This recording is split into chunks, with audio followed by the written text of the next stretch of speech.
দর্শক, মুভি বাংলা টেলিভিশনের সরাসরি সম্প্রচারে স্বাগত জানাচ্ছি।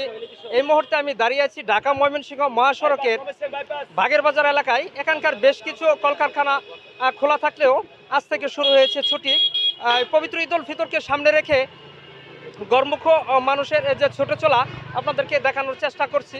অনেকদিন পরে ভাই গেতাছি, রোজা করলাম, এখন যাওয়ার অনুভূতিটা অন্যরকম ভাই, মনটা খুব ভালো লাগতেছে আর কি। বাড়িতে যাচ্ছি, ভালো লাগতেছে, আনন্দের বিষয়, মা বাবার সাথে ঈদ করবাম, এটাই। আর রাস্তাঘাটের পরিবেশ ভালো আছে আলহামদুলিল্লাহ। রাস্তাঘাটের অবস্থা না গেলে বুঝুন যাবো, তো যানজটি গাড়ি ঘোড়া একটু কম। আজকে দুদিন আইসি মুমিশিদা খাইলা গাড়িলে 1 টাকা বাড়াইতে পারি নাই। অতিরিক্ত ভাড়া নেওয়ার সময় এখন কোম্পানি ভাঙ্গে ভাঙ্গে ছুটি 3 দিন ধরে গাড়ি লিয়ে বই রয়েছে, অনেক গাড়ি লিয়ে যাবার পাই না।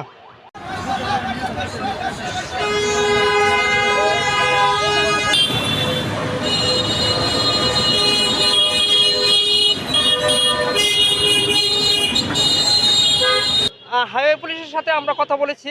আর যানজট নিরসনে একটা নিরলসভাবে তারা কাজ করে যাচ্ছে। এই মহাসড়কে অতিরিক্ত কোনো যানজটে আমরা লক্ষ্য করতে পারছি না। এই মুহূর্তে আপনাদেরকে দেখানোর চেষ্টা করছি ঢাকা ময়মনসিংহ মহাসড়কের যে সর্বশেষ পরিস্থিতি।